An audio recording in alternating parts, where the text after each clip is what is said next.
Okay, welcome to Fahrenheit Performance Podcast, episode number 68. Today we have everyone's favorite ride leader, Peter Chean. Welcome to the podcast. Thanks for having me. You are I don't know if this is the right order, but you're a father of two, you're a husband, you're a cyclist, you're a lawyer, you are also a photographer. Right. Peter, why don't you just introduce yourself a little bit? Well, my name is Peter. I do a lot of cycling, more than I should actually. I mean, you've summed it up pretty well. Mm-hmm. I'm a family guy, Yep. lawyer, cyclist. Yeah. That's why we're here during the day, so you don't disrupt your family time at night, right? Right. How did you first get into cycling? You're super into it now, but it must have started somewhere. Well, back in just before COVID hit, actually, around 2019, I had a couple of friends whom I've known since secondary school. Yeah. So one of them was really into cycling. So he got the other guy to get a road bike, and they got into cycling together. Yep. And then they started to, sort of poison me to get a road bike as well. So that's when I got my first road bike in 2019 and started cycling. So I always wondered why your Instagram was Cyclo Spartan, right? And then I did some snooping because I do a little bit of research for every episode. Great. Is that your first road bike? The Lightspeed? Yes, the Lightspeed was my first road So bike. tell me about those photos there. Is that why did you think that you're going to be a Spartan athlete as well as a cyclist? Is that why you started the Instagram? Before cycling, I did some Spartan races and all that. So yeah, why not? I mean, I blended that into the IG handle when I was trying to think of one, but no, I never really thought of becoming some professional Spartan. Did you do it? Do you still do those races? No, not at all. No, I stopped doing Spartan, and a great respect for those doing Spartan High Rocks. High Rocks now is like High a new Rocks Spartan, right? Yeah, the new Spartan. Yeah. Okay, so once you got that first bike, the Lightspeed, you see there, what was you used to rode with those mates? Sorry? You just rode with those mates that had gotten you into Yes. So I rode with them, not super regularly, but as and when, maybe once every couple of weeks, 2 weeks or so, some solo rides at night. But back then I used to do most of my riding at night. Oh, I hate riding at night. Because I'm not a morning person. I really am not. It doesn't seem like you're not a morning person. Totally not. I hate it. And the first time my friends were like, "Oh, let's meet 5 at 6 o'clock." Are you nuts? Yeah, because I remember when I started cycling in America, we used to start the rides at 9 and finish at like lunchtime. Yeah, so that's reasonable, right? Yeah, and Oakland Roads in California is great. And then we came here. The meeting times at 6 at the Longhouse. Yeah. And it's like, I gotta buy lights. You gotta leave the house at 5:30 to get there. And then you're done by breakfast. Right? Yeah, exactly. So my first time, my friend was like, "Oh, let's go try out this Mandai room." I'm like, "Wow, Mandai room. Okay, what time?" Yeah. Near the zoo. 6 o'clock. I'm like, no. The first time someone took me to Grungy, it was like that early in the morning time, and so just sun is coming up, and it's actually quite nice out there early in the morning. Yes. It's hard to explain that to a non-cyclist. Exactly. And it's cooler. It makes sense. It's cooler. There's less traffic. It's fresher, but it's just hard to wake up. Absolutely. But yeah, it was worth it. I mean, the first few sunrises, I'm like, wow, okay, not too bad. So what was your life like before you started riding? What were you doing for exercise? What were you doing for fitness? Gym workouts and so on, like, Spartan races. So I did a bit of that. Is it the Taekwondo I was seeing there? Taekwondo, but that was later on, around COVID time. So there's nothing much to do in COVID. Yeah. Do something around the house. You can stay in the house and do something, take some Zoom lessons. It's quite fortunate I have something to do during COVID. So cycling it's timely that I picked it up in 2019 just before COVID hit, because when COVID came, that's a natural thing to do. Yeah. And the roads were clear. Exactly. It was actually the best time to go riding. Exactly. And then Then loops. and so now 6 years of riding. How often do you ride? Bit too much, I guess. Nowadays I ride about weekends, both days for sure. Weekdays, at least one or two rides outdoors. Yep. Usually 2 rides outdoors. Yep. And then I try to throw in a trainer session sometime in the week. Okay. So that's roughly about 5 times. 5. Okay. 2 rest days, I guess. So tell us about. So you're a ride leader for MAAP right now. Yeah. Right. Since they've come to town. Yeah. What's tell us about that a little bit and how you got involved and what do you have to do? Well, yeah, as people would know, MAAP started in Singapore at about September, October last year. And they really came with they didn't just slowly come in, they just came full force. With the band. All in, right? Yeah, it's all in. So before that, I was the months leading up to, early 2024. Since then, I've been riding with a bunch of friends who, it's not really MAAP group or whatever. It's just a bunch of friends who tend to ride together and so on. Yeah. And one of them was closely linked with MAAP as well. Okay. So from there, it just was natural progression. When MAAP came to town, then he rounded us up and the guys, let's do this, So, Okay. yeah. And then so how often does MAAP do rides and what's like, is it always start to finish at the same place or what? Yes, we have weekday rides every day except Monday. So it's Tuesday, Wednesday, Thursday, Fridays. They all start at 5:30 from the lab at Tanjong Pagar, and they end there as well. We usually target to end at or before 7:30 so people can get around to work. Yep. We try to. Yeah.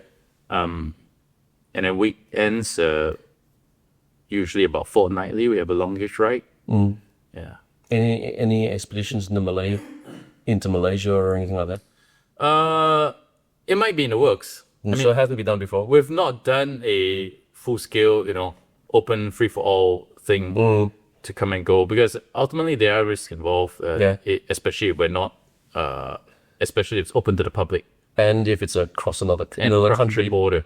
Yeah, exactly. So, it's a lot of responsibility to look into. But we have traveled into Malaysia to join the MAAP rides organized by the folks in Malaysia before. Oh, okay. So that's how that could work. I'm just trying to work out, you got a full-time job, you got kids, you got wife. How do you find the time to do all this stuff? Is it just before everyone wakes up? Yeah.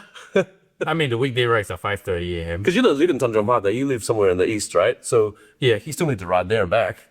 Well, I cheat a little. I drive. Okay, so I drive to Tanjong Pagar area in the morning, just because I want to avoid the solo commute back home.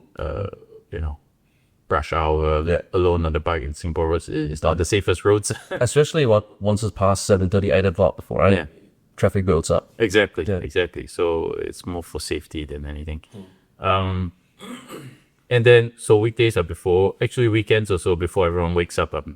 Yeah. And,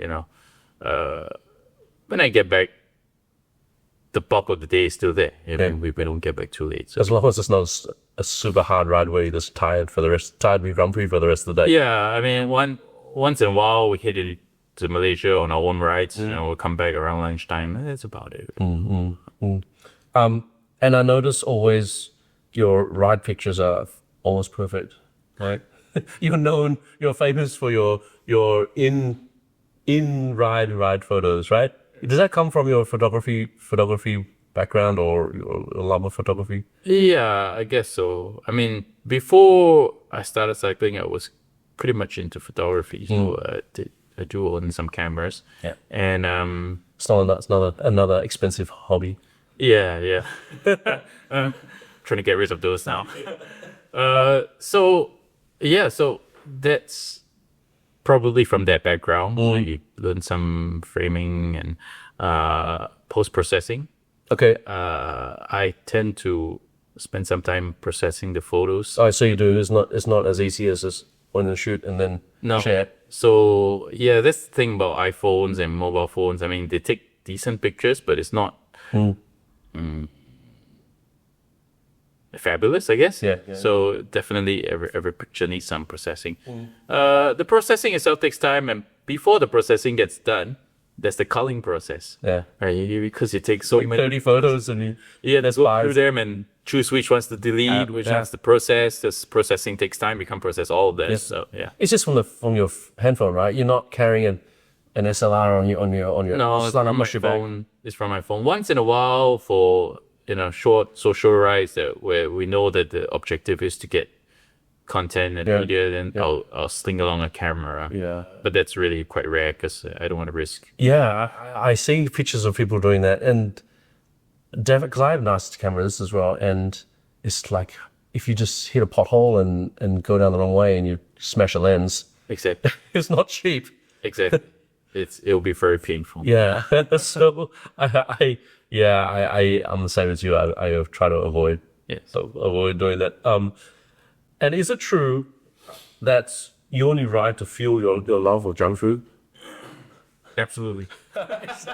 I've seen so many pictures of your post-ride. Yeah. Photos. I've been with you on some ride where the I think a great benefit of cycling so much is that you get to eat whatever you want to eat. Yeah.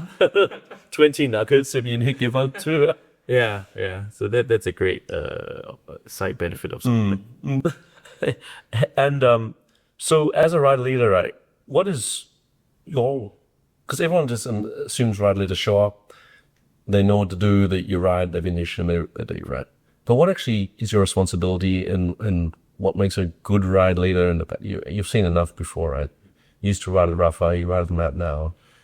Well, we have to organize the rides, get the routes going,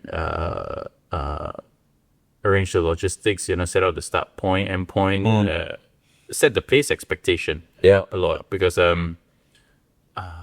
the problem, of course, with open rides is that we get riders from all over. And if you don't make it clear what the pace is going to be, you're going to end up with the whole strung out.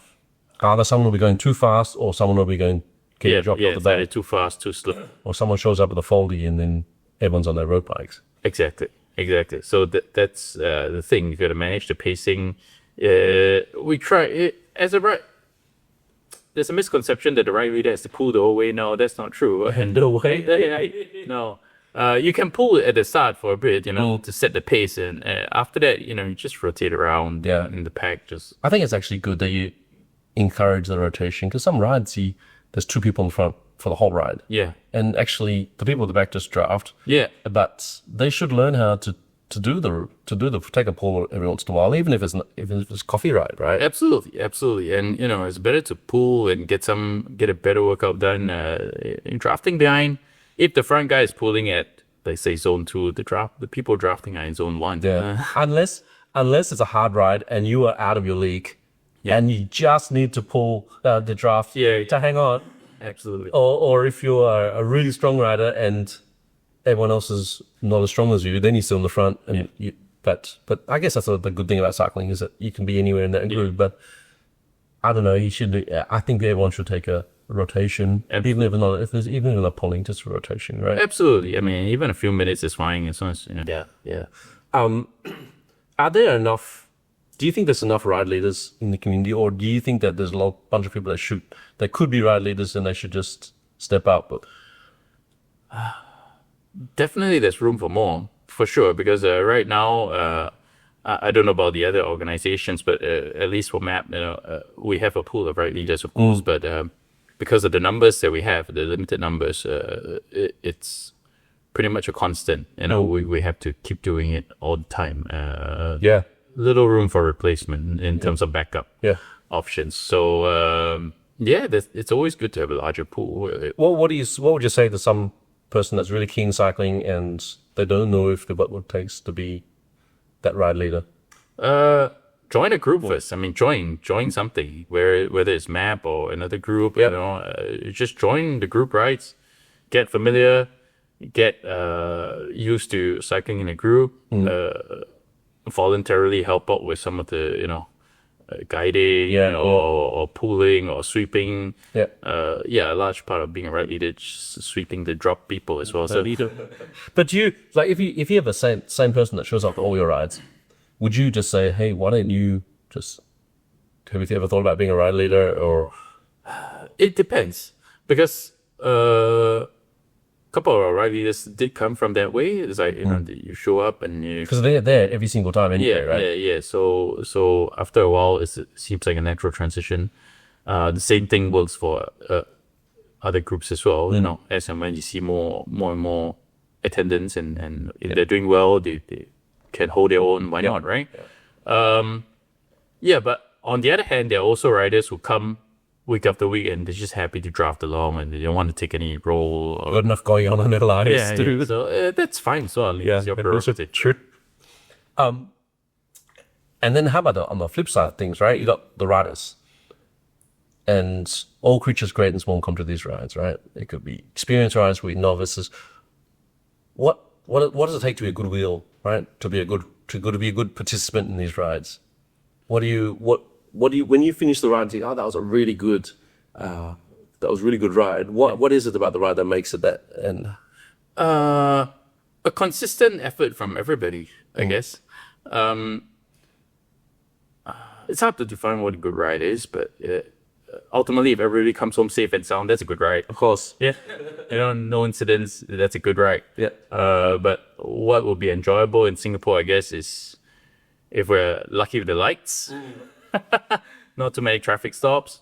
Everyone's at the same level. Yeah, a fitness level. You can roll along smoothly. A good rotation here and there. That would be a good ride. Yeah. How about a bad ride? Was it people crossing wheels? Yes, crossing wheels. Cutting into other people's lanes. Surging every time you get them slow. So those would be. I remember the first time I did the OCPC ride. I was pulling this big pack of people, and people would surge in front just to take a drink, fall back into the groove, Right. because they didn't want to take a drink and fall off the back. And I felt, this is so dangerous, because these guys are charging out front, drinking, falling through the pack again. It is. Yeah. So I think that's a skill that people should pick up. Just taking a drink from your bike. Yeah, I know. Without slowing down. Yeah. So yeah. And then how often are you taking? So those group rides, you said you're doing two during the week. At the weekend rides as well, group rides. Because you don't ride only as a rider. I've seen you I bumped into you a few weeks ago in Sentosa, right? You were just hanging out and just riding, right? So weekends, generally, we do our own rides. Like I said, every fortnight or so, we do organize a longish kind of MAAP ride. But otherwise, Is it just during the week that the club rides are on? Yeah. So otherwise, during the weekend, we still plan the ride, and it's still roughly the same people riding. But it's unofficial. It's just as friends we're riding together. And then, so 5 times a week you're riding in Singapore, right? What is your favorite? There's 5 times a week. There's probably 6 routes in Singapore that you can do. Do you have a favorite? Does something bring joy to your heart every time you know that's on the calendar? It's no favorite, I guess. Singapore roads are they're the same. We go in and out every day. It's the same roads here and there. After a while, you do get sick of it. Like I used to really detest TMCR. Well, yeah, I do. I still do. But it is one of the only places where you can just do a steady base ride without traffic lights. So you just get it done. I only detest it because I don't like the ride back. Yeah. Because you need to go down East Coast Road, and heading westward, you need to get on and off the bike path. Right? And then you got that funny dog leg thing that you need to do. Yes. So riding there is not bad because you're riding mostly on the road. Yeah. So riding back, then by the time you're riding back, it's maybe 9 o'clock or something. And then there's kids on scooters, and then there's some dude with a camouflage camera jumps out, right? So I don't hate TMCR for that reason, like the actual TMCR. Yeah. It's just the coming back from it. It's just like, ugh. Yeah. I can't do that. Yeah, absolutely. I agree. So yeah, but otherwise, that's not favorite route. But up west, northwest around there is pretty nice scenery, like the Lim Chu Kang area, with the fish farms area. It's nice, but it can get pretty grassy after rain and all that. So Yeah, well, and then it's only 2 lanes. Yeah. So then the cars will always try to squeeze you off the road, Yes. right?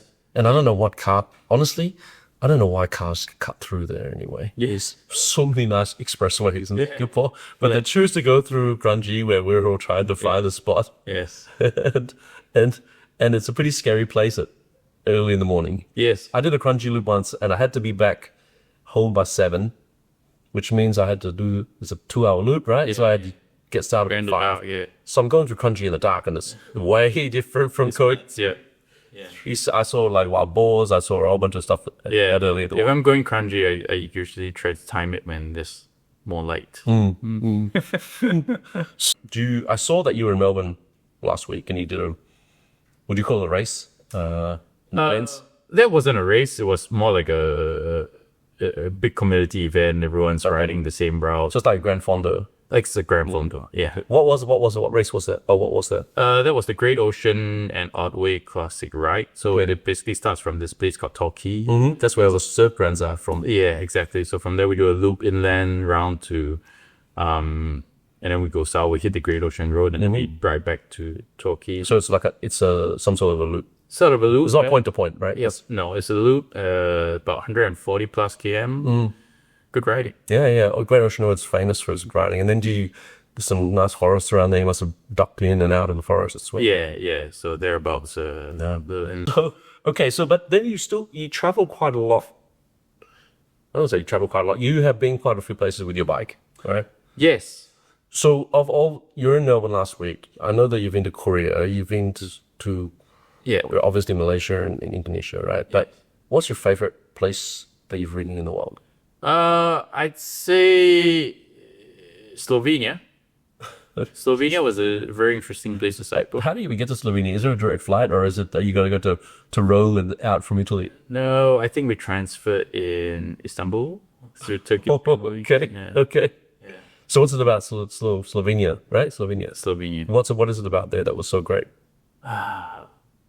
It's just nice. I mean, it's a different vibe, I guess. It's pretty empty because it's definitely not a crowded country. And You're breathing Tade air. that's it. Yes, so the breathing Tade air. Yeah, that's so. If it works for him, it's gonna work for the rest If of we us. can get good there, we can get good there. But yeah, it's nice roads, great scenery. For that particular trip, it was a mix of road and gravel. So we had we had gravel bikes actually. Yeah. So it was nice. You know. Is the standard of English possible? Yeah. They speak pretty good English. Okay. Food's good. Yeah, I think a big barrier is for people that only speak English or in foreign country is to like get somewhere where they can at least understand you. Yes. Right, and it makes life so much easier. Yes, absolutely. So it was great weather, good scenery, a few climbs. Yeah, I think that was a few years back. So that was one of my first exposures to long, sustained climbs. You know, we don't get those in Singapore. There's no real climbing; it's just slopes. It's like 10 minutes.